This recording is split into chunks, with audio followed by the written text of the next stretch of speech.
really popular faction. They came about from the Dark Age, which was, when Wiz Kids kind of ruled Battletech for a while, and they were a splinter faction from the Clan Wolf. Basically following the Jihad movement as Republic of the Sphere. And part of that was, you took over Terra, and then kind of a roughly circular sphere shape. You took over a lot of the planets from the big five factions of the Inner Sphere. So, you took on Federated Sun, Draconis Combine, Confederation. At the time, the Free Worlds League wasn't actually very united, but he still got a piece of them. And Lion Commonwealth, but he also got some of the clans. So I don't know if all the clans donated troops or whatnot, but he got a few from like Clan the Cat and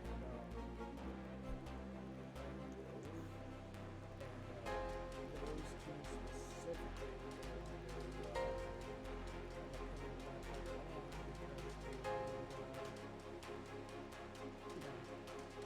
maybe some of the troops that rebelled were in the Dark Ages when the HPG system was down there. And, so the Clan Wolf group became the Steel Wolves based on Tigris, and the Nova Cats would become the Spirit Cats. But that's kind of what we're doing here. The Steel Wolves were kind of popular because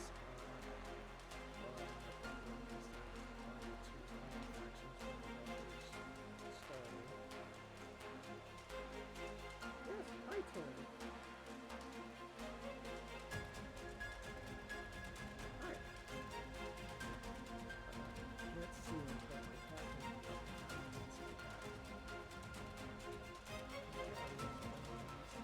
it might be a very quiet person just to the side. Is it like quiet or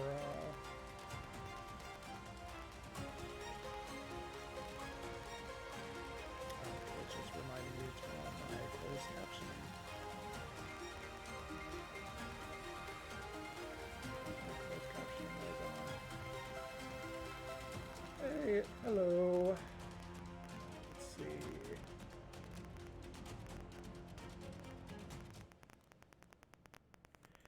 Yeah, I'm not the I'm not the quietest. I'm not the loudest person for talking.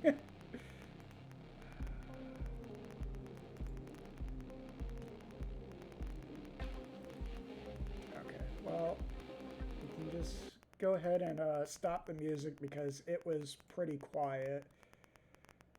Although, actually, wait.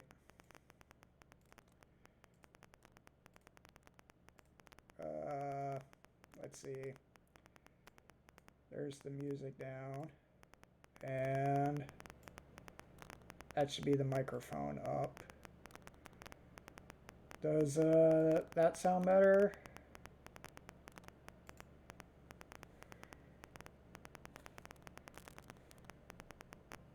Oh no, it's all right. I didn't think it. I didn't think it was. It's just. It's been a very hot minute since I've done this, and I'm aware of the fact I'm not the loudest speaker. All right. So let's see.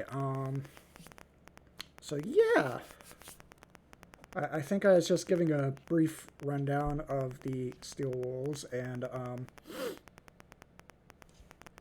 Terry kind of helped me get started painting. All right, so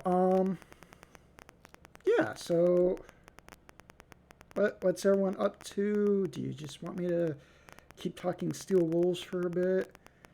I confess I have no idea what I am doing here. Alright, let's try this.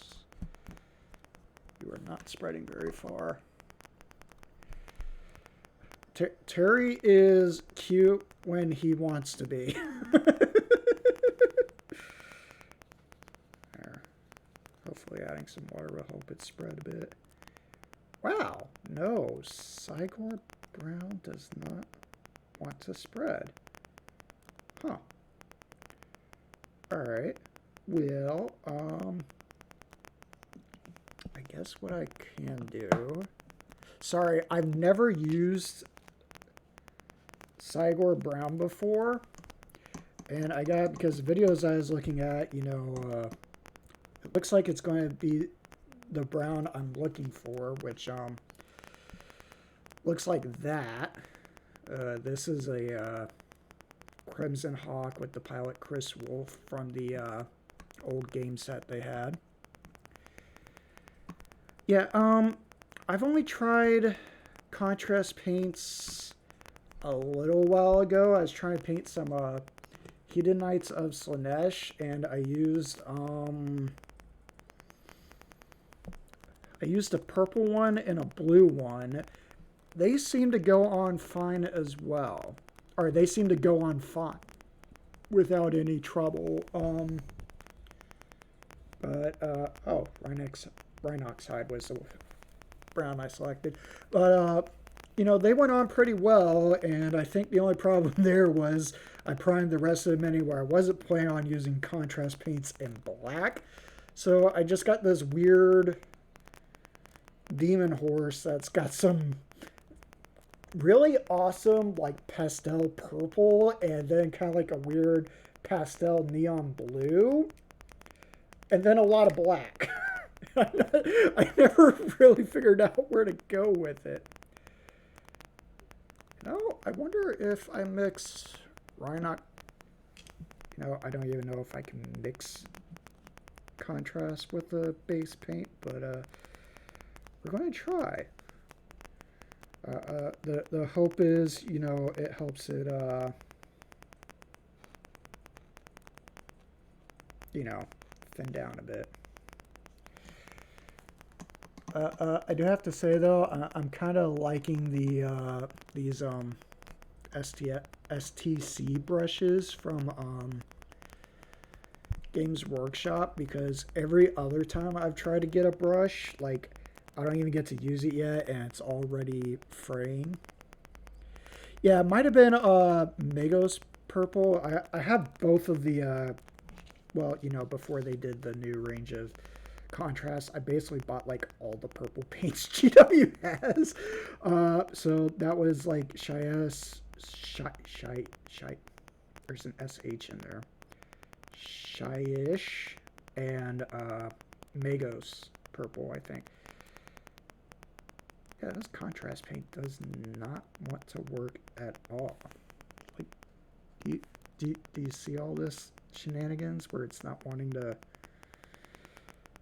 Wow. It's like really thin, and it does not want to spread at all. So I think... Okay, so we're just going to let that one dry, and we're just going to move to some regular Rhinox. We're just going to do this the old-fashioned way. I wanted to try and be fancy, but, you know, clearly that's not working out for me. The weird part is, like, okay, so I put like a ton of water through this brush. It's pulling badly on the model, but it's filling up the brush no problem. Alright. Yeah, I've been wanting to try to experiment with contrast paints because everyone's, like, you know, all these videos on YouTube are like, oh yeah, we love contrast paints. You know, we love them so much that we've gone to using nothing but them. And I'm just like, Okay, I started trying and failing to paint like, 18 years ago. Please go easy on me. I haven't painted that much. I don't know what I'm doing and everyone's changing. Uh, so anyways, so let's see. Yeah, let's go ahead and try the other Wulfen. But yeah, the goal was to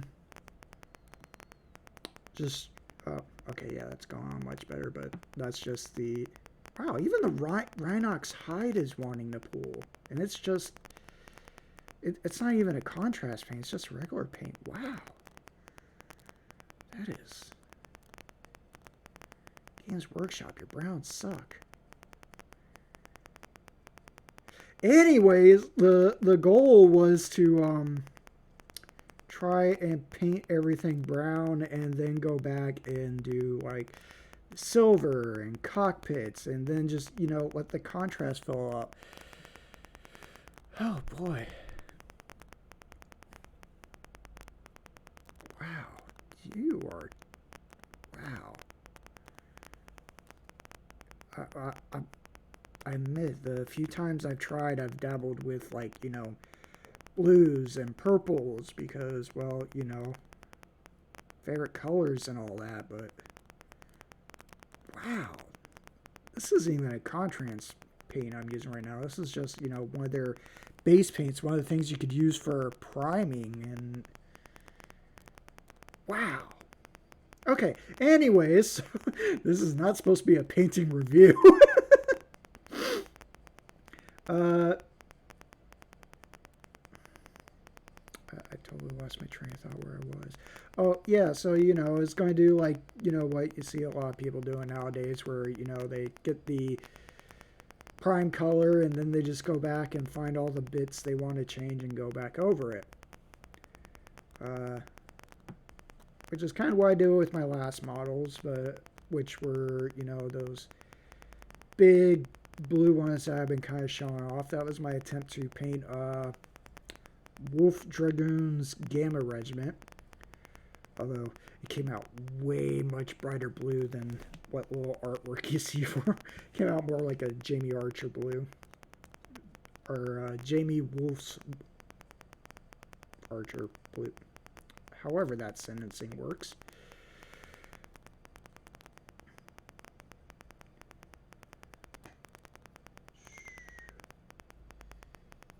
Well, I mean, okay, so it's going on better than, the contrast paint did, but wow, it's still really, it's trying to work like a contrast paint, ain't it?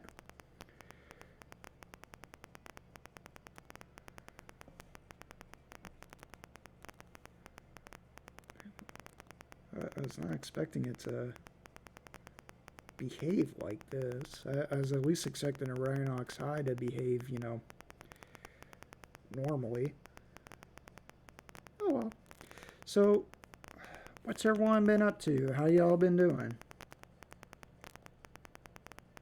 Stowe, I know you were playing MechWarrior Online earlier today.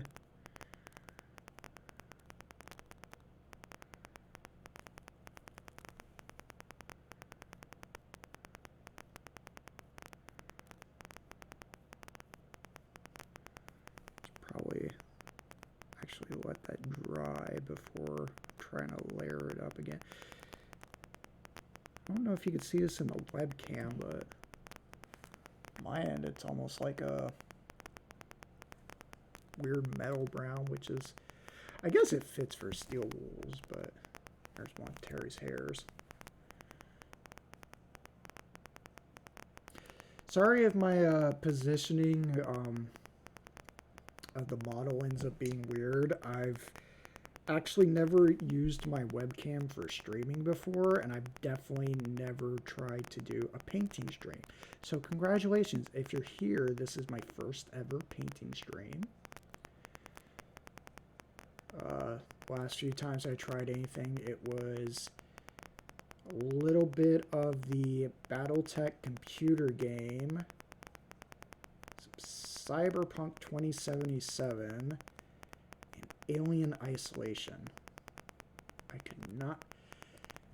Alien Isolation was an amazing game. It set off so much anxiety I could not even keep playing it. It was, to me, it was great because it just, went right back to the first movie.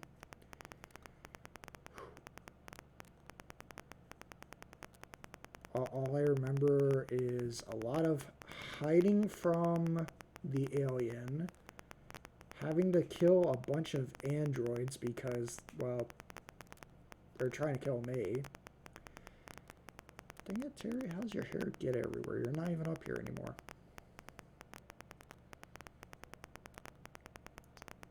There we go. There we go.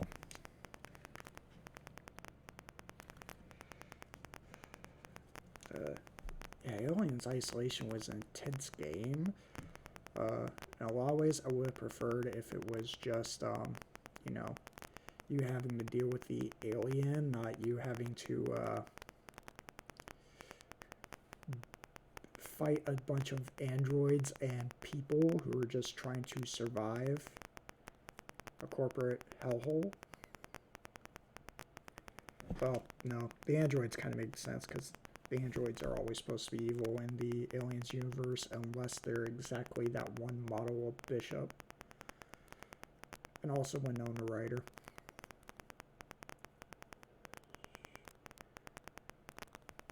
So, tried reading the new Alien books, the ones that they started up after Prometheus, which is very weird and confusing.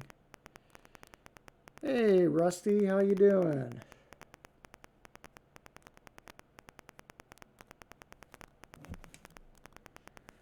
It's going all right. I'm gonna try and paint some Steel Wolves in the Ill Clan era, because apparently now they work for the Purple Eagle, and I actually want to know why they didn't join up Clan Wolf for March on Terra. Because literally the first Shrapnel story... Yeah, I remember who you are, Rusty. I can't forget you. But I'd actually kind of like to know...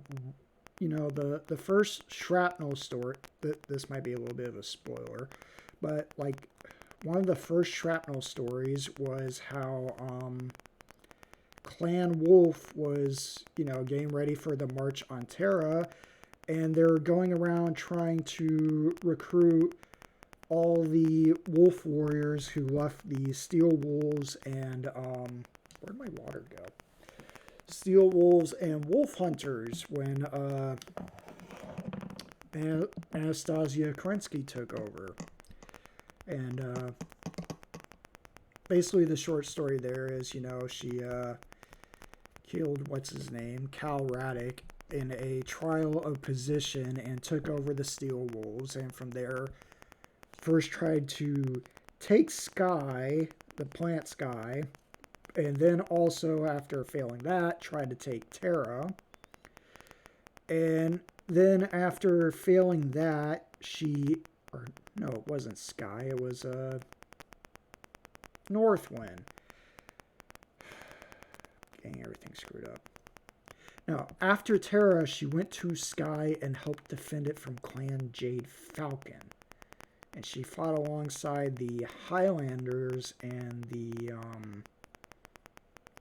Stormhammers, I think is what they're called, which was another bad guy group in terms of they were people who rebelled against the Republic of the Sphere, and they wanted the Island of Sky to go back to being Lyran Commonwealth, which is hilarious when you think about how all the Island of Sky wanted to do was leave the Lyran Commonwealth. Scots wanted their independence until suddenly, they don't remember who they wanted it from. Uh,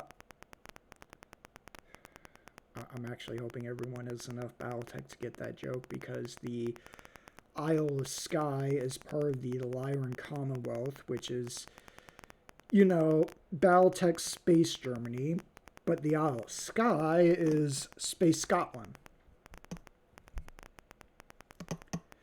But, this isn't even a contrast paint, and I don't know if I just suck that bad or if it's that inconsistent. Oh boy. Hi, this is my first painting stream. I'm not that good of a painter. I haven't been doing it long. Please be gentle.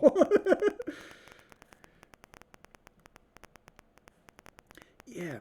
Well, so anyways, what ended up happening, Anastasia went and helped people defend Skye from Clan Jade Falcon. This was right around when Clan Jade Falcon was becoming genocidal, and I think that might be the politest way to describe it. But anyways, so, they defended this, and part of this was that Anastasia Kerensky and the Steel Wolves would get pardons for all the shenanigans they had been causing up until this point, which was a lot. Basically, Cal Radic was like, hey, I want to build my army, so, he kept taking over planets inside the Republic and was just basically trying to get them to just start manufacturing war material again. And, but he didn't really have a purpose for it. He's only taking planets as, he kind of felt was necessary, but it kept causing the wolves to feel like they were just constantly starting and stopping. And that probably would have been okay, except one of his rallying speeches was that, he's going to reclaim Clan Wolf's proud warrior heritage and blah, blah, blah, and then march on Terra. And, well, Anastasia Kerensky wasn't originally a Steel Wolf. She was originally a Clan Wolf in exile, and she's a I think the terminology used in the books is genetic daughter of Natasha Kerensky, which, is everyone's favorite Wolfstragroom Clan Wolf girlfriend. So, she was born on Arc Royale, and then just a little bit before the Dark Age, immediately started going independent. And actually, one of the first things she did was help defend a world from the Steel Wolves, and used that as a play to get into the Steel Wolves, where she eventually became the Star Colonel of the Crusaders galaxy. No, not galaxy. Crusaders cluster, which, is roughly regiment force within the Steel Wolves, who were the really aggressive ones. Their symbol is actually like a little Viking helmet. It's really kind of weird. But, so anyways, she eventually kills Cal Radic because, she thinks he's being slow, old, and cautious, and is just like, come on, if we're going to destroy this Republic of the Sphere and have this great warrior battle, I'd like to do it sometime before I turn 30 and get old, because, that's how the clans worked. When you're 30, you're ancient, and if you made it to 40, it's just kind of like, why aren't you dead yet?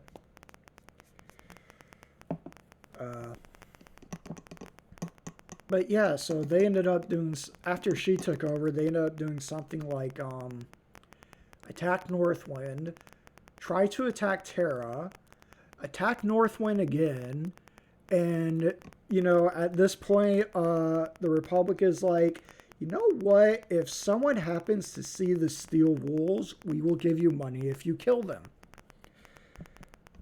And, just kind of everyone hated them because they weren't making friends. They ended up losing almost all of their holdings. And so, they kind of agree to defend Sky for the promise of a pardon. So, they can just...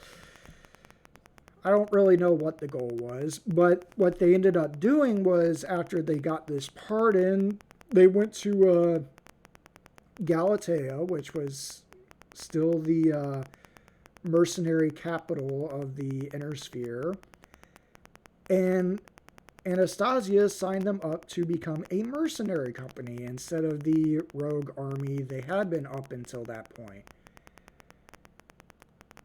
And a lot of Steel Wolves weren't happy about that. They, the clans don't exactly look favorably on mercenaries, but this isn't because they think mercenaries are actually incapable. It's they think they're just morally inferior. Mercenaries are fighting for wealth, not a cause. And the whole thing about the clans is you're supposed to be fighting for a cause, specifically, the betterment of your society. Although the way they express this is in a very overly militaristic and overly bad manner. Boy, I do not like this brown, but it's going on a little better than the contrast paint. Oh boy. So, when she sat there and made the Steel Wolves into a mercenary company, there was this thing where a lot of the Steel Wolves, just broke off and left. So, you had something that was still mostly around a galaxy in force end up being only going down from 3 clusters to less than 3 in total composition, but they still try to keep 3 because one of the clusters was just for the volunteers who weren't clan or at least weren't trueborn, and those were the Wolf Lancers, whose symbol is a bird, funnily enough. And so there was this weird moment where the clans, where the Steel Wolves were really breaking apart and fracturing.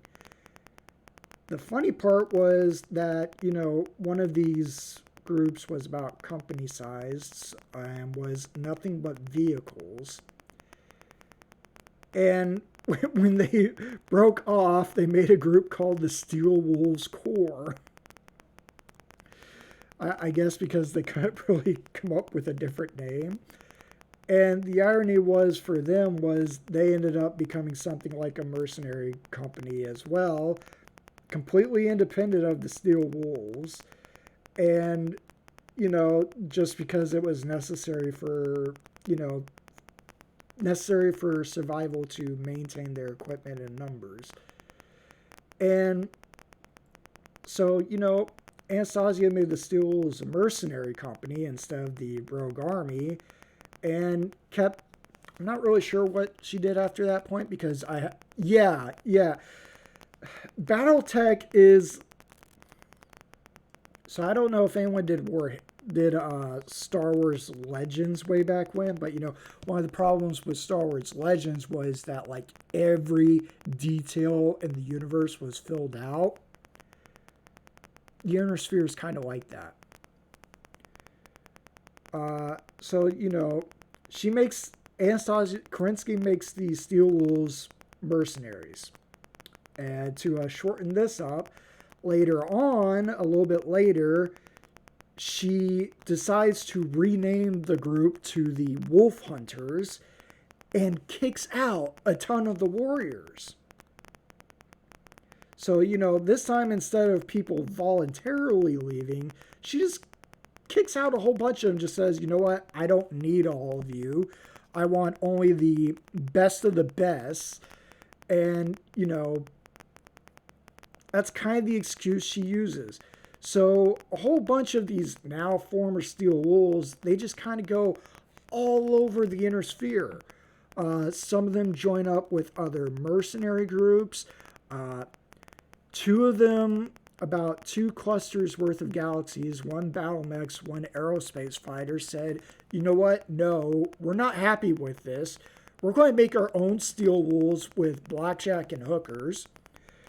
So at this point, you have, that Steel Wolves armored core of vehicles running around. That's, quote unquote, legally distinct Steel Wolves.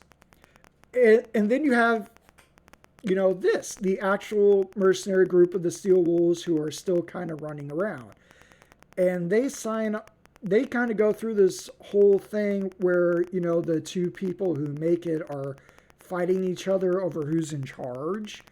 And basically they wanted, one leader was using clan traditions, but he's using them dishonorably. I have to show the bunny ears. He is using them dishonorably to, kind of manipulate politics within the group. And the other leader didn't like that. So, eventually there was a trial of position where, she killed him and took over the whole thing herself. And after that, they then went to the Free Worlds League, which was rebuilding itself, and signed on as mercenaries in one of their garrison planets, where they've just kind of been for, until now, until the Ill Clan. And they haven't really done a whole lot since then, and the Ill Clan hasn't really explored a whole lot with them. Pretty much all that's happened so far in Empire alone is they ended up getting into a fight with the Beta Strike cluster from the Clan Protectorate because, they're helping the Merit Commonwealth. The Free Worlds League secure I think it was New Olympia from the Wolf Empire. And the Beta Strike cluster and the Clan Protectorate were kind of like, we don't think you should be stealing Clan Wolf planets. Yeah, I'm sorry if anyone was expecting a professional painter. Professional, I am not. But, but the part I can't figure out is why the Steel Wolves also didn't go over to the Wolf Empire, because one of the early Shrapnel stories was how Kerensky was running around and collecting all the Steel Wolves she kicked out when she made the Wolf Hunters and bringing them back into the fold as Clan Wolf warriors. Of course, also simultaneously was Larrick Ward was trying to get the Clan Wolf in Exile and the Wolf's Dragoons to join up for the same thing. And, well, we know how the Wolf's Dragoons worked out, which is it didn't. But,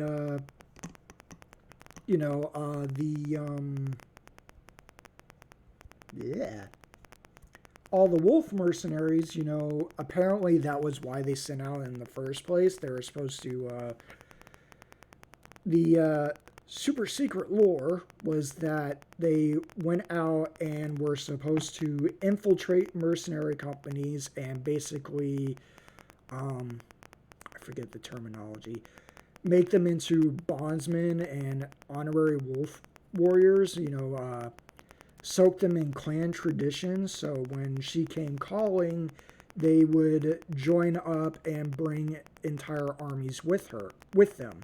So, she'd have an army just ready and built, all secret, Fifth Pillar? Hey, Dalaran, welcome back. I think it's Fifth Pillar that's supposed to be that, conspiracy idea of making an army in someone else's army. And basically, they're supposed to go out and do that. So when she came, Fifth Column. Yeah, that's what it was. Thank you, Janzar. Do all that so Clan Wolf would have an army for when it wanted to march on Terra. And boy, I am seeing so much white still. This brown did not want to go on well at all.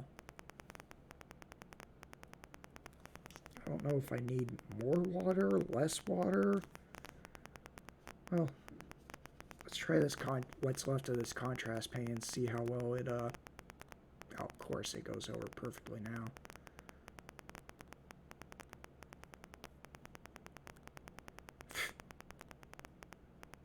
Thanks, Igor Brown, for not working when I needed you to earlier.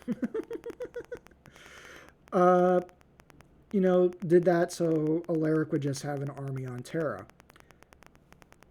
But the Steel Wolves either weren't a part of that, which is weird because Anastasia personally helped the current commander take charge. She was actually part of the trial of... I think it was officially a trial of grievance over leadership of the Steel Wolves. But, you know, she was part of that. And it just seems weird that they ended up just either being left out or chose to say no.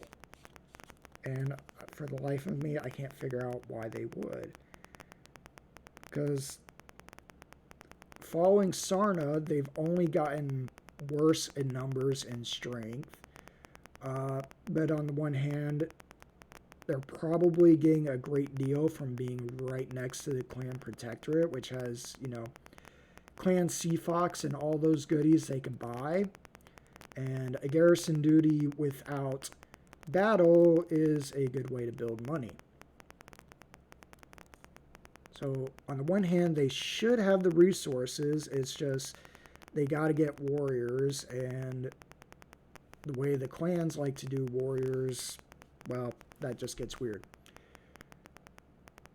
Because either you take them in battle, or they have to fight a trial position to join. Because since losing access to Tigris, I don't think the Steel Wolves have any iron wounds, so they can't grow any warriors. Also, it would have taken a long time to grow them because they don't exactly grow up faster, they just grow up rougher.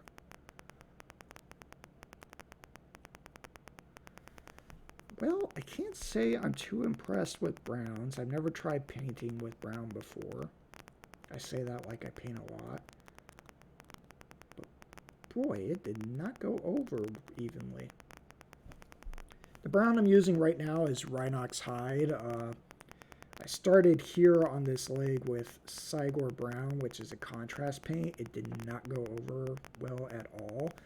Rhinox Hide is what they call a base paint. So it's like, you know, one of the paints they recommend for going right over the primer. Although with plastic and resin, you could be bold and just use it as the primer. But, you know, it's not exactly recommended. You hate Rhinox Hide. Okay. I got it because once upon a time I wanted to paint Hedonites of Slaanesh, which, you know, is a I need to use some Vallejo. It is very purpley and has poor coverage. I mean, do you mean bubbly? Yeah, a lot of people recommend Vallejo. I don't know. It seems pricey. I don't know. I'm horrible and I am a creature of habit, and I've been collecting GW paints for a while. Most of them still are in good condition, and they're kind of like minis where I have so many I should probably do something with them before I think about collecting more. Although that said, all of these models were collected within the last 6 months, so yeah, not really living up to that yet. Alright, well, it's probably a bad first layer, but, you know, that's one Wulfen.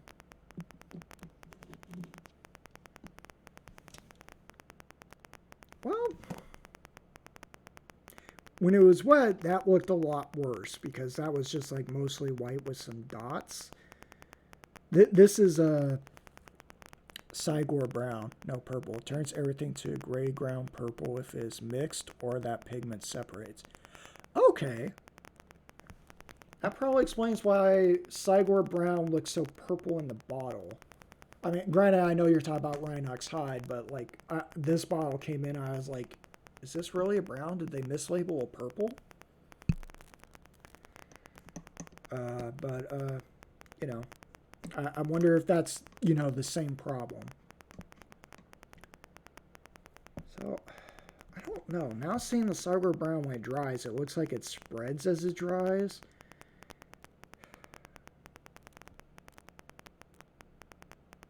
I think what I'm going to do is paint these with Rhinox hide to begin with. Go over with the Cygor brown as like a wash. Oh, all the browns are very purple. Huh. It's weird. I watched a lot of videos with it for painting flesh because, like I was saying, I want to do Hedonites of Slaanesh, not Hedonites of Purple, and I wanted them to be very. I was going to go with dark skins. I wanted the skin types to be very, you know, I wanted there to be a lot of skin types, and you know, that Rhinox hide is one of the browns they use for it. I got the Cygor brown because when I wanted to paint Star Wars Legion, that's the color they used for Obi-Wan's hair. And I couldn't find a video that did not paint Obi-Wan's hair without a contrast paint.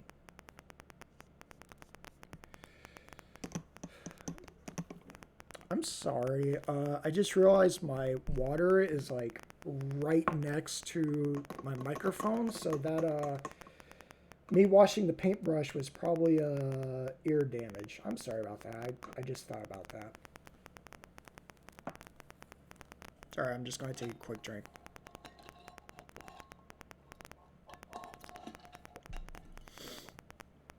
Alright, so. Whew.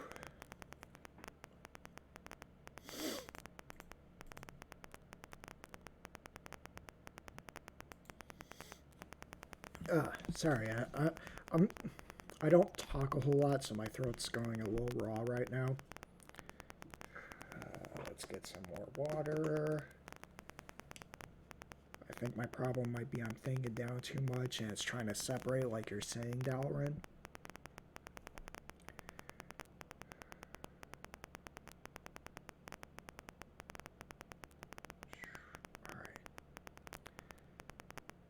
So yeah, you know, long story short, the Steel Wolves are a very fan-popular faction, but they're not really popular in the lore. I mean, in the lore, they're douche nozzles, but anyways. But they have a very weird history, which is amazing since they're only like, I want to say the brownout or the HPG blackout was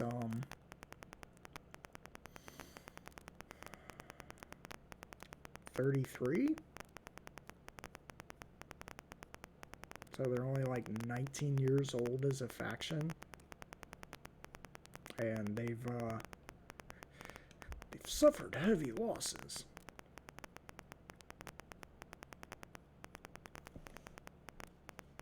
Yeah, the Dark Age is kind of interesting because, you know, you see this a lot in Games Workshop, but it seems like long-standing intellectual properties, what they like to do is they start small, they expand, and then they go small again. And they kind of never really go bigger, although, like, you know, D&D is kind of like trying to remind people that some of their other lesser known factions still exist, but they're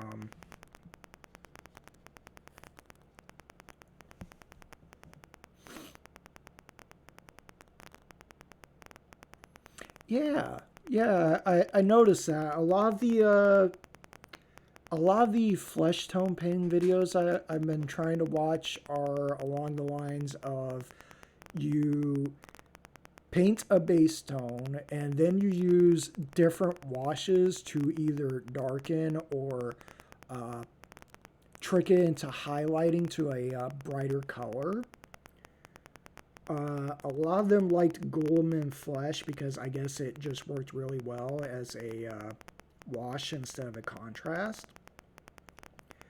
And then, go over and highlight it. And a lot of them, I don't know if I'd ever be able to paint them properly, but a lot of them seem to come out really cool in how they trick the paint and the light into working for you. But, yeah, Rhinox Hide, I mean, honestly, they use almost all the GW brown colors, which is interesting because I would have figured it would have been like only like 2 or 3 and then a highlight, so 4 to 6 colors plus the wash. I'm actually kind of surprised no one uses sepia because sepia was like the original brown wash Citadel had, but I guess it kind of comes out a little bit yellow or golden. Actually, I've never really seen anyone use sepia, which is really weird because it is one of those washes that Games Workshop really try to promote, and then they came out with Agrax Earthshade, and sepia just went. As soon as Agrax Earthshade came out, everyone forgot about sepia, which was just funny. I mean, shoot, they don't even use normal oil in most of their videos now, and that's still like the one everyone actually likes to use. But yeah, this Rhinox is coming out super thin. Some of them I'm going to have to layer over, but I'm not really used to layering. Yeah, I see what you're saying. I definitely agree with it. I think that's why I'm more surprised about it, because it seems like what people want to go for is, European, then Middle Eastern, and then African, just a straight up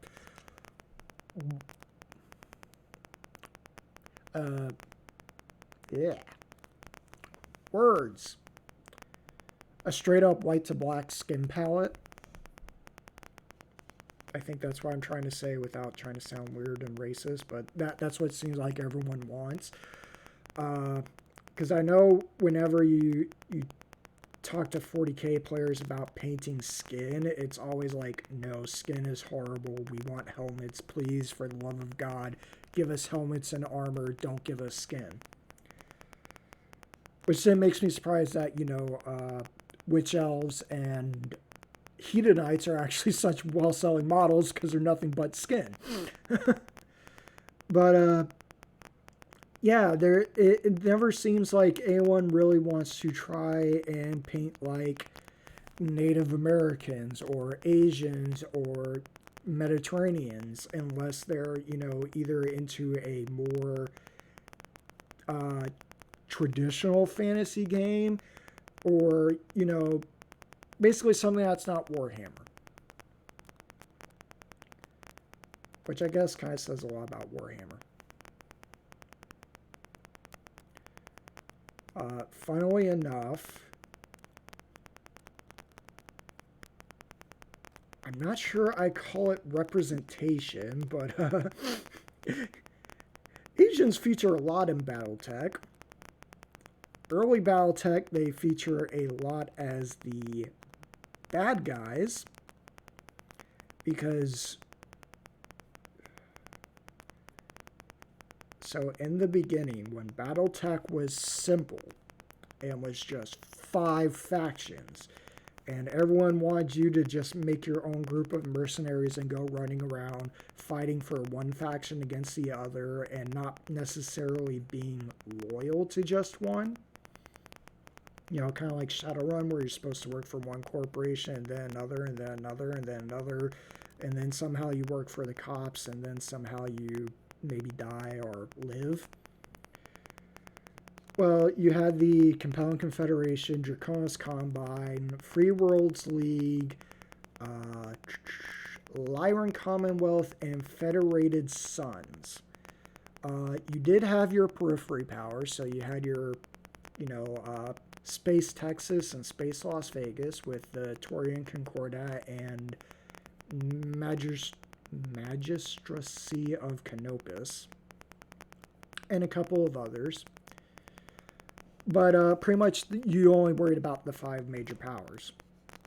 5 major houses, I think, is what the terminology was. Sorry, if I say think a lot, it's not necessarily because I don't know. It's just because it sounds more sincere, I guess. I don't know. Talking is weird. I don't do a lot of it. This is the most I've talked in like 2 months, so... But anyways, so... 2 of these, the Capellan Confederation and Draconis Combine, were very Asian themed. The Capellan Confederation was themed... yeah, it's towards the end of the Cold War, but yeah, it's like late 80s, early 90s. But yeah, pretty much you hit it on the nose. There was a lot of, anti-communist and anti, you're right, fear of China, or fear of Japan becoming a economical and technological powerhouse. It's one of the many problems with cyberpunk, where you even see this in RoboCop 3, where a Japanese company is so much more evil than Omnicorp, the villains of 3 movies. But one of the longer-standing problems to rise out of it, in my opinion, is that you get the terminology ethnically compelling and ethnically Puritan. And of course, these terms are supposed to mean, someone who looks Chinese, someone who looks Japanese. And the reason these are particularly not the best thing to have happen is because what one person is assumed to be is where they are on the map and whichever one is closer. Now, the thing is, I've seen a few names that would be...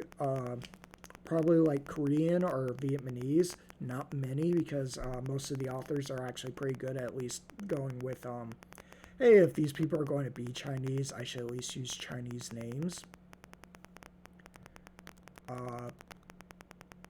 One thing I didn't realize until I started looking it up, because I wanted to be proper and respectful, is that what a lot of Americans assume as being either Chinese or Japanese are actually... often Vietnamese or Thai or even Korean names. And so you don't necessarily see that a lot, but the basic assumption that, basically someone's in the quote-unquote south of the inner sphere, I think Rimward, R-I-M-W-A-R-D, Rimward, because, it's towards the galactic rim. Anyone who's basically south of the map must be, quote-unquote, ethnically Capellan. Anyone towards the north is, quote-unquote, ethnically Puritan. And, basically it's Orientalism, and it immediately highlights problems. The writers have been pretty good at working around that, or pointing out the ridiculousness of it within the books. Like, I think the newest Grey Death Legion that has Grayson Carlisle. Currently forgetting the book title. I think it's like Between a Rock and a Hard Place. And, it kind of does the point of pointing this out, because in it, they have this one guy who's supposed to be of ethnically Japanese descent in the way back when people first went out into space. But his family was never Curitan. In fact, his family was Lyran. But Lyrans are traditionally presented in the lore as being German, and therefore having what are considered stereotypical German features. Anyways, I don't know why I went to this point, but basically Battletech is very much a product of its time, and it's still getting better, but there's still a problem where a lot of those exist in the fandom as memes, and I don't know how I got onto this topic or why, but there you go.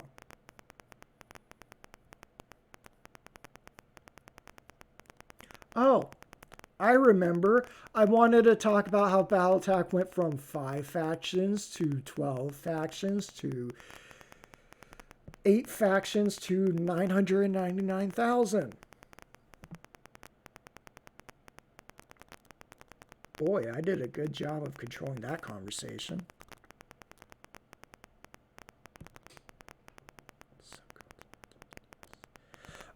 Indians are, I think you mean, I think what, that. They're actually in the Capellan Confederation. That's why this is unfortunate for a lot of reasons, specifically the history of thuggy cults. But that's why the Capellan Confederation has thuggy cults. And traditionally, the sister of the ruler was, the Kali of these cults. The Draconis Combine has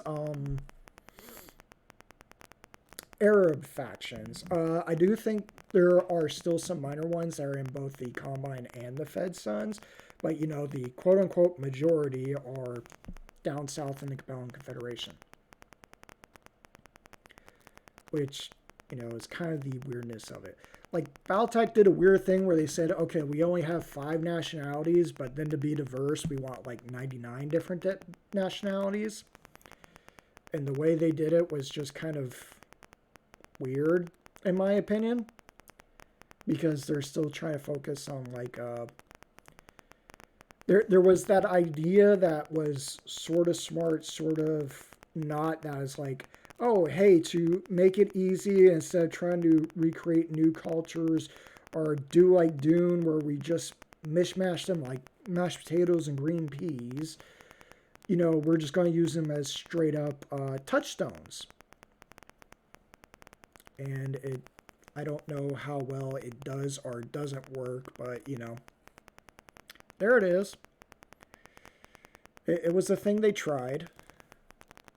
I think it's gotten more successful now because what's happening now is authors are either of those nationalities or they're putting in effort to make sure they are respectful to those nationalities, which in my opinion works great. But like Battletech is, I don't think it was intentionally trying to be racist. I just think it was very much a product of its time when it first started out. I don't necessarily think it succeeded as being a product of its time, though, because I started trying to read a lot of the early books, and it was very rough, because I know I'm not necessarily the best person when it comes for knowing what is or isn't good representation, but even I could tell some of the early Battletech was kind of bad for it. Like, one of the things they came up with was the thuggy cults. Which, if you know historically, the thuggies were a thing where the British colonials in India were like, hey, we actually think we should maybe outlaw Hinduism. And so they started claiming that, random bandit attacks were done by these groups called thuggy cults. And they did a really bad thing where they incorporated some Muslim beliefs into, stereotype knowledge of Hinduism. So, like, oh, Thuggee cults worship Kali, but, they dress like traditional Muslims. It's really bad. It was really racist, and I think even Battletech should have known better than to try to incorporate them, but it was something they did. And to make matters worse, Battletech, the traditional leader of these cults, is the sister of the ruler of the Compelling Confederation. So you already have this thing that's a bad Orientalism propaganda of Islam and Hinduism, and then you're throwing a Chinese woman at the front of it. Oh, and she, for some reason, she always has poor mental health. So, it's bad. Very bad. Don't do it, kids. But, one of the ways where Battletech gets better is that it doesn't... I don't even know if Thuggee cults still exist. It's been a while since they've been in the lore. Although I think United... Yeah. Sorry.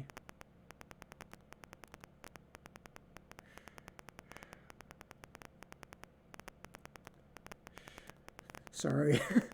I'm rambling, I know that. Like I said, I normally don't do a lot of streams. This is my first painting stream, and it's been a hot minute since I talked, so I'm just trying to fill the silence, and I'm not doing that good of a job with it. Do y'all want to talk about anything?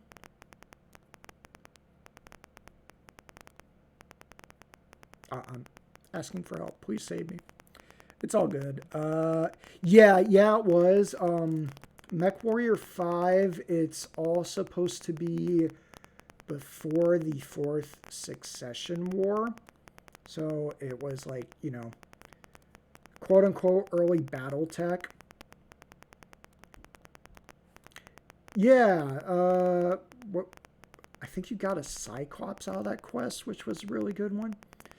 But yeah, like it kind of highlights how weird it got.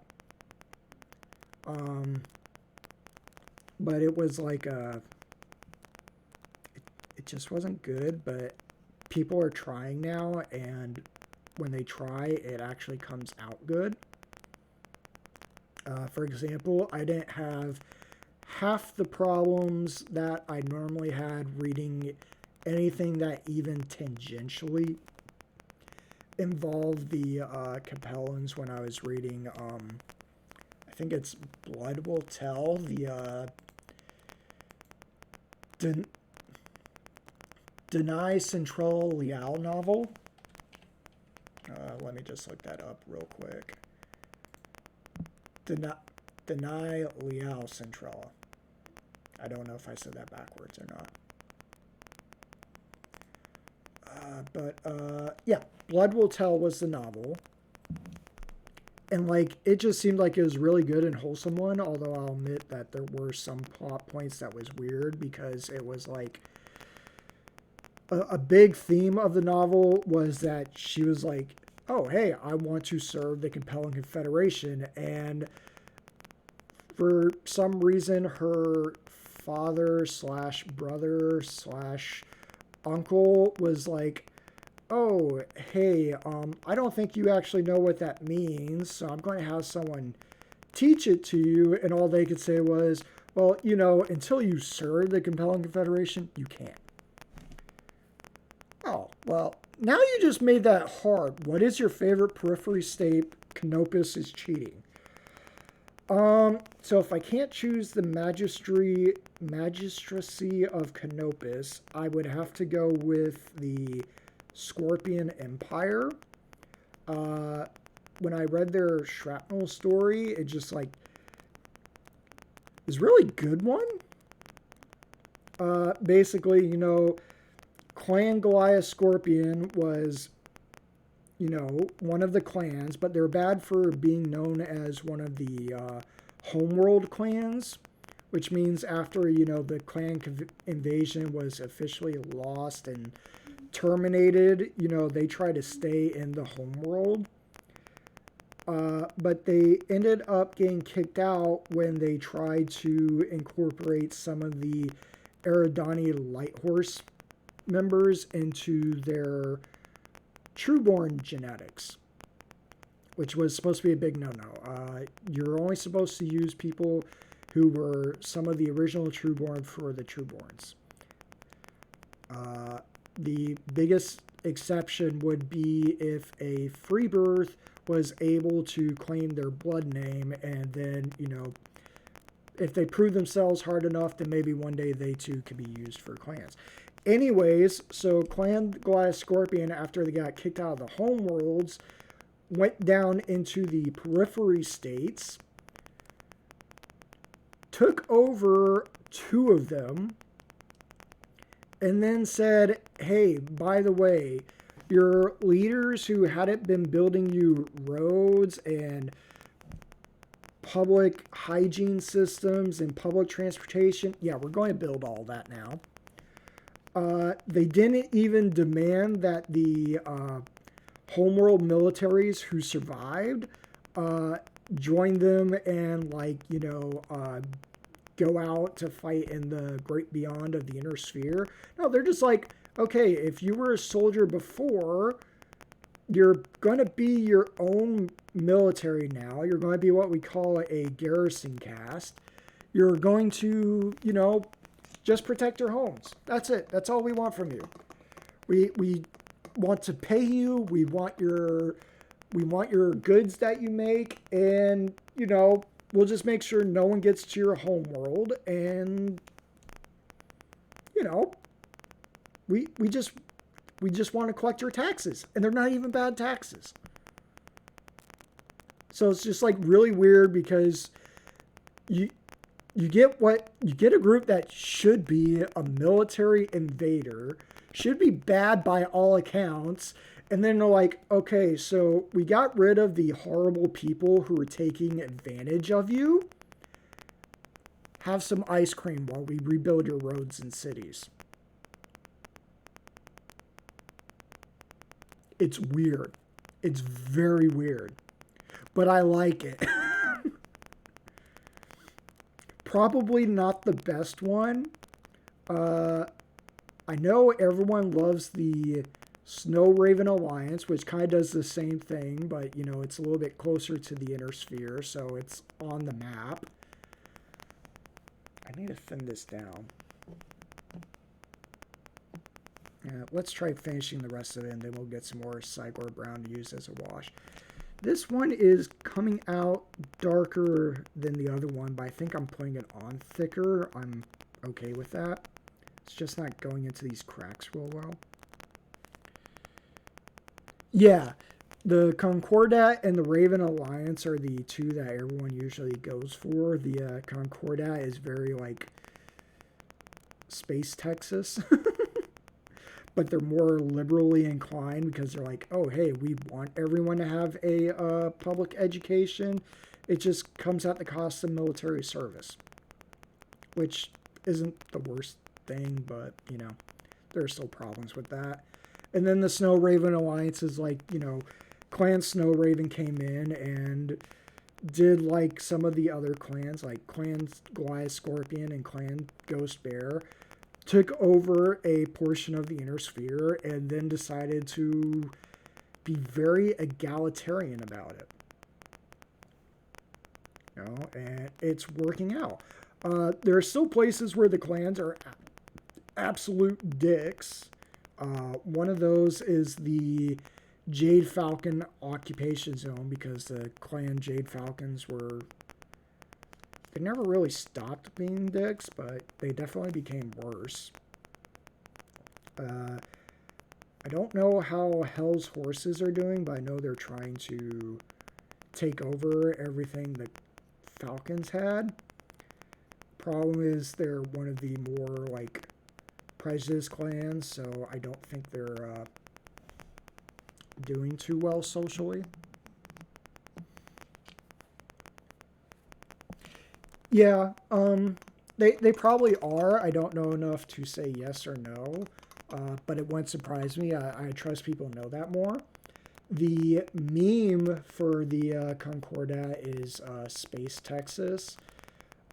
Personally, I've been comparing the Canopus to Space Las Vegas because everything is just like they didn't even have a proper military. Their military was we hired a bunch of mercenaries to protect our casinos. And then they didn't really start building anything until the jihad, which is another thing I don't necessarily have good feelings about in Battletech, but that's because of the timing and the connotations of when it happened. There we go. There we go. I think I finally figured out how to paint brown. It only took like an hour and 16 minutes and 2 models.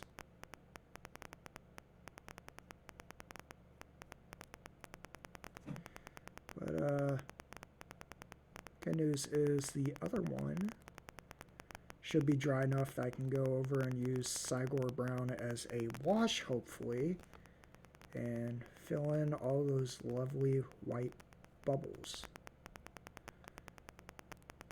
And then I think it's going to be taking too long to paint any of the silver, but we can come back another day and do that. Remember, kids, when you're painting battle mechs, there's no such thing as bad painting, just early battle damage. Really? Automod is me not sending a message. Let me look at Automod. It's a weird spot in between libertarian and socialist, but it's like they put an idiot at the helm. Yes, they did. That should add the term idiot. I think I was warned about Automod, but I said, oh no, Automod shouldn't be a problem. Automod is okay. Let's just turn off Automod if I can remember how.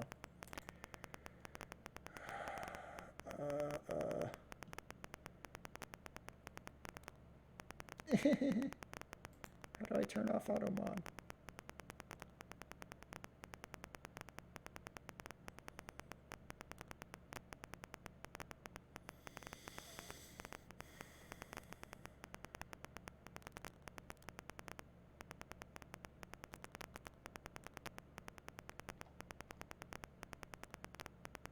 I will figure it out sometime later.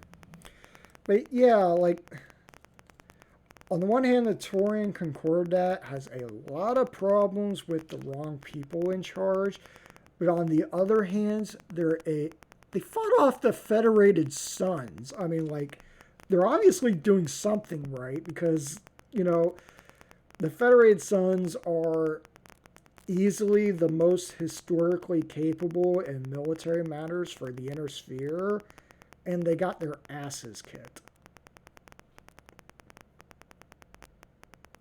So I guess something's going on right for the Concordat.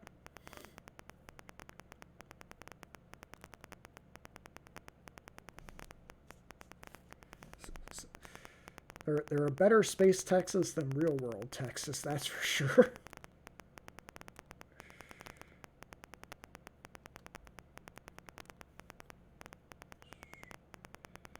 I don't know. I think I honestly feel violently allergic to a lot of the Inner Sphere because it's all like space feudalism. So like, you know, oh, a lot of the people in battle mechs, they're people who come from military families that have always either had access to battle mechs or access to battle mech militaries. You know, even the game was like, hey, you should probably be some weird exiled noble before you're a, you know, a rogue pirate or whatever. And I think I just like, you know, when you get to the Dark Age and Ill Clan era, because even though it was its own kind of bad, there was so much wreckage and so much opportunity that really, if you tried real hard and dreamed real big, you too could find your own random Kit Fox in the woods. That's a Fox Patrol reference, which is a great set of short stories and shrapnel written by Brian Young. That's my pitch for the day. But, it just started kind of getting to the point where, like, okay, the Dark Age makes a lot of access for not just, people to get into Battlemechs, but, for people to create stories. And the stories are able to be more than, oh, so-and-so is trying to avenge his father, Inigo Montoya, or so-and-so was trying to, just make it big.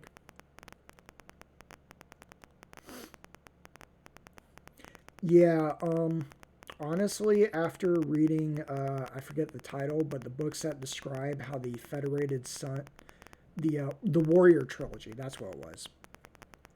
How the Fed Sons behaved in the Fourth Succession War. Whew, that was bad.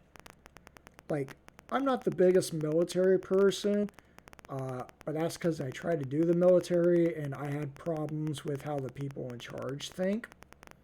And by people in charge, I mean people as small as company officers. Basically, they're all dicks. But,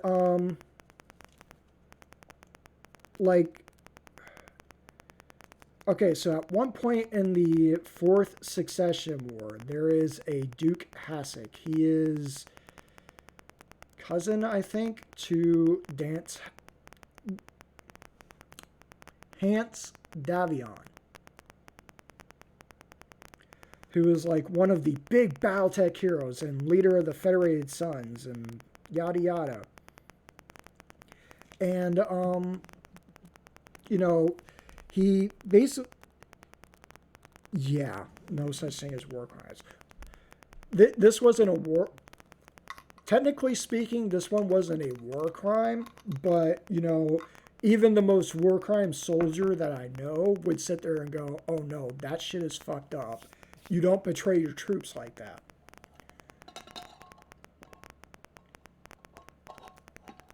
So, what happens is, Hans Davion, ruler of the Federated Sons, has this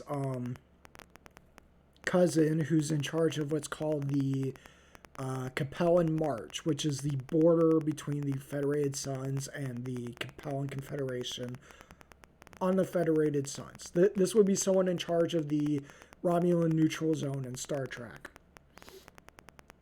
And sorry, I need my hands to talk, so that's why I'm not doing anything right now. But, so his cousin is a bad person because he's also like a spy for the Capellans because he wants to eventually take charge of the Federated Sons by assassinating Hans Davion. So Hans Davion, knowing he's a spy, feeds him a lot of false information, gets this to put the Capellans troops into bad positions where he's able to take them out or at least put them in, even more bad positions. And then he assassinates his cousin and blames it on the Capellans. This is so, everyone in the Capellan March wouldn't be like, oh no, he just assassinated one of us. We're all screwed. This was, to engender loyalty and patriotism and blah, blah, blah. That's not the bad part. The bad part is he then takes, this guy's son, who he's been raising as a political hostage for like the last 20 years, and, puts him in charge of a planet where he's expecting the Capellans to attack and for the attack to be bad and devastating. He then also takes all the troops who were loyal to his cousin, but were not traitors, they're loyal to the Federated Sons. If they had known he was a spy for the Capellans, they probably would have killed him. But again, no one knows that Duke Hassick was a spy. So he takes all these loyal troops and sends them into a suicide mission. But he doesn't tell them it's a suicide mission. He just throws them out there and hopes they dies. Now, if you play the Kestrel Lancer campaign in Mech Warrior 5, you got to hear about this because you got to help those troops survive. So it's just bad. Like, the Federated Sons are, for the most part, shown as being the quote-unquote heroes of Battletech, even though Battletech is supposed to be, like, morally gray.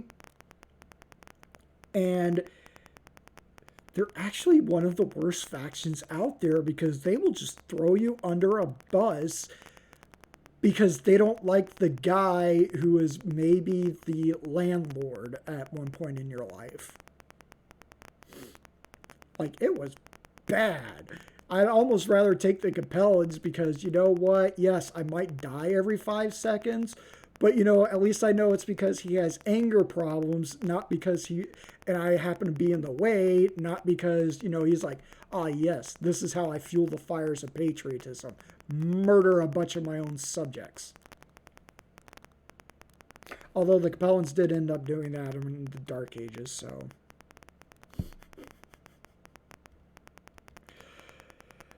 Oh boy.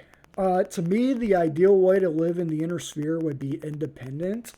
But I'd almost definitely want to jump up with one of the 900 independent clan factions that came up afterwards. Yeah, Commonwealth wouldn't be bad, provided, you have a kind of Ferengi mindset where, you're really good with economics. If you haven't seen the picture I posted on the Discord of all my Battletech minis, I am not good with economics. But, being just the average citizen or even the average soldier in the Inner Sphere probably wouldn't be bad, except in certain places where really bad stuff happened and you were collateral damage.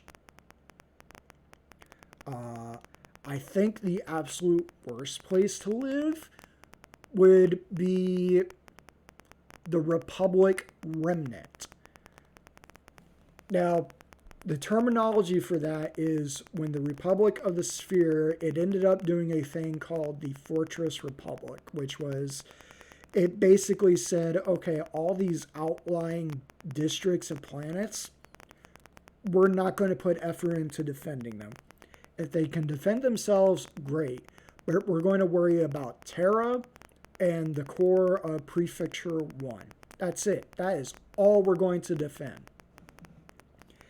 And the bad part is when this originally happened in the, Dark Ages line back in 2006, you eventually get to the novel Surrender Your Dreams, which is not a good novel in my opinion, but it introduces my favorite faction that I found on Sarna, which is called the Fidelis. They're basically the remnants of Clan Smoke Jaguar, but, they're not assholes. The problem is that this story is okay, so when someone set off the Fortress Republic, Devlin Stone had a bunch of contingencies in place. So one of those contingencies is that Damian Redburn, the previous Exarch of the Republic, who is now replaced by Jonah Levin, who turned on the Fortress Republic, Damian Redburn would be ordered to take a few regiments of the Republic of the Sphere's military, as well as the Fidelis, and then go outside the Fortress Republic. From there, he would not be able to come back in because the Fortress Republic didn't let jump ships into Terran space. So it was a no one in, no one out scenario.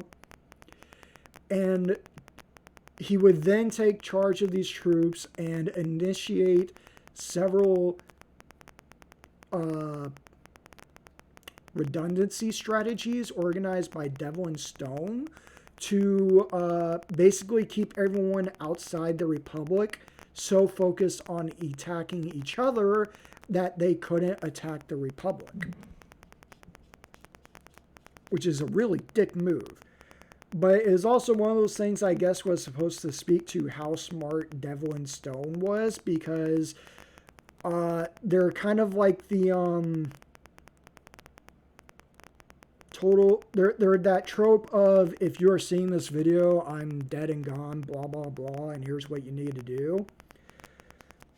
And they had exacting details that fully predicted how everything would look in the Dark Ages and whatnot, especially at that time in the Dark Ages, and therefore, you know, have strategies for what should be done. Like it's supposed to be like Devlin Stone predicted that the Clan Jade Falcon would start going genocidal, that Clan Wolf would leave their occupation zone to make the Wolf Empire in between the Lyran Commonwealth and the Free Worlds League. Even how the Free Worlds League would fracture and come together. Like, it's supposed to highlight how super intelligent Devlin Stone was. But then also a lot of the novel comes into Damian Redburn having to follow orders to commit war crimes. Like at one point they go to a planet and they set off a ton of chemical and nuclear waste, so that way the planet would blame the the Orient, the Duchy of Orient and the Free Worlds League, and go to war with them. And, you know, that would stop the Duchy of Orient from having a staging world for launching into Terra. There was another mission that was to go into a Jade Falcon occupied planet and either collect a group of scientists or make sure they were dead, because they would be used to help build the super mechs that the Republic gets, the Ares and whatnot. And a whole bunch of other stuff. And is like really... It's supposed to be like that cool covert ops, black ops thing where, you know, oh, super secret soldiers. And of course they have the best equipment and the best training, and you know, the only thing really keeping them down is the fact that they're just going up against so many odds. You know, the typical American military movie nowadays. Okay, I like how this is coming through as a wash. It's filling in a lot of those holes very nicely. And, you know, so that was like, surrender your dreams. It was, you know, everything's kind of gone to shit, so we're going to be even worse to, quote-unquote, preserve the peace of the Republic. Of course, this was 2006, and that was strangely a very weird product of its time, because 2006 was... we just finished up Iraq and Afghanistan in terms of invading both of them, and ISIS hadn't quite started up, but ISIS and Syria were starting to do things. So, you know, if you were alive and aware back then, it was a very weird America might come under attack at any moment kind of deal. It's very weird.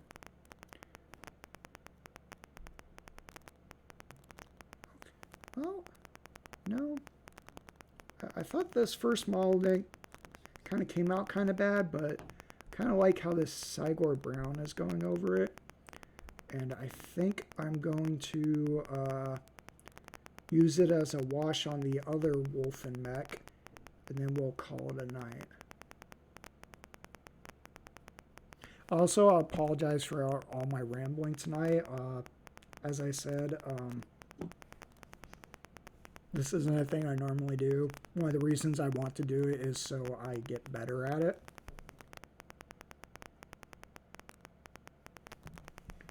Alright, there we go.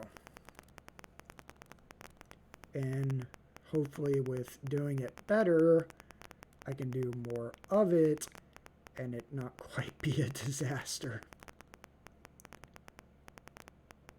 But yeah, the Dark Ages kind of get weird because they kind of go into this morally questionable thing of what is necessary to preserve peace, liberty, yada yada. And one of the things, like I think I was talking about on the Discord, like the last chapter of Surrender Your Dreams and the reprint is no longer there. That's because it was, it very rapidly became kind of canonically questionable at the time. And then, you know, when 12 years later in 2018, when Catalyst Game Lab started making news stories in the Battletech under the Battletech label instead of the Battletech Legends label, it rapidly became not canon at all because, you know, they started hinting at the Ill Clan. They started writing in 2045, which was, you know, before the epilogue. And it became very rapidly apparent that, unlike the end of Surrender Your Dreams, the Republic was not going to survive.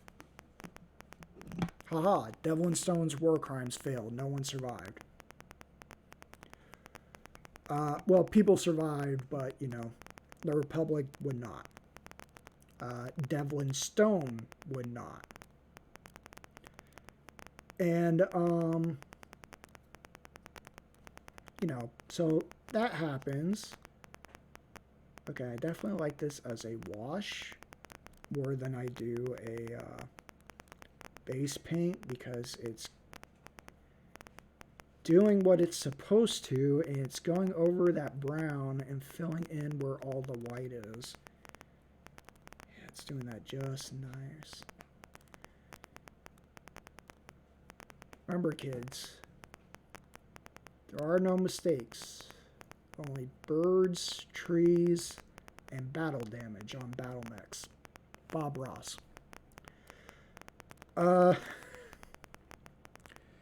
Yeah, no problem. Have a good night. I'm going to be finishing up a little bit soon anyways.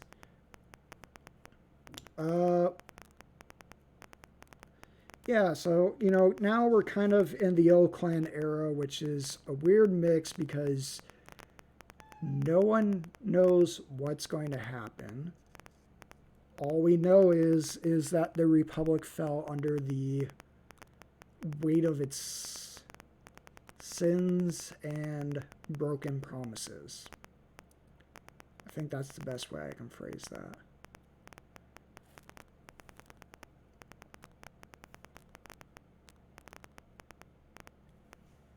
All right. So here we go. They're not perfect, but I'm going to wait for the stream to catch up so I can see what this looks like on the camera.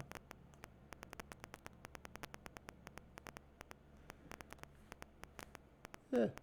You know, for a 3-second delay, that's a very long 3 seconds. Yeah, okay. So, yeah, you know, they look better than when we started, when the brown was not wanting to apply. Of course, it's still a little wet. But I think I liked how they turn out. Obviously, I think what the goal is to try and layer the Seagore brown again, get it to fill in some more of the gaps, or maybe not. Yeah, I think we're going to layer it with the Seagore brown again, get it to fill in some of the gaps, and then try to figure out where we are painting silver. Actually, I'm going to do just this one side real fast because it's remarkably white still. But we're going to do the silver on another day because I think I've about talked out my throat. And, you know, then we do highlights if I feel brave enough for that. So we need to do silver, which I think we're going to try and do for the joints. So, you know, we want to do it like here-ish, here. Want to do these vents on the back. I think maybe these two gun barrels. Then maybe do these bigger parts of the flaps as silver. Yeah.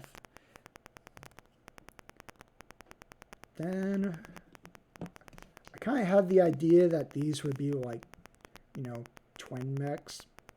But as you can see, Terry removed the problem of the flaps for this one. So I don't know if I still want to do just an identical paint scheme, or if I want the silver in different places on this one to try and make them similar but different. I mean, the flaps, missing flaps is already a big difference. But then we also got this Savage Wolf, Black Knight, and a Dominator, ooh la la, to paint up. They're going to be different. This one I actually got a pretty good idea, which is I have a Wolf Dragoon scheme I wanted to do this one originally, like the Wolf Dragoon Dominator from Divided We Fall. But I figure instead do that one brown and silver with the silver being the predominant color. Because the Steel Wolves are supposed to be the more of a better mech warrior you are, the more silver your mech was. But yeah, I want to thank everyone for joining me tonight. And yeah, have a good night's sleep, sweet dreams and fun, and I will see y'all next time. Have a good one.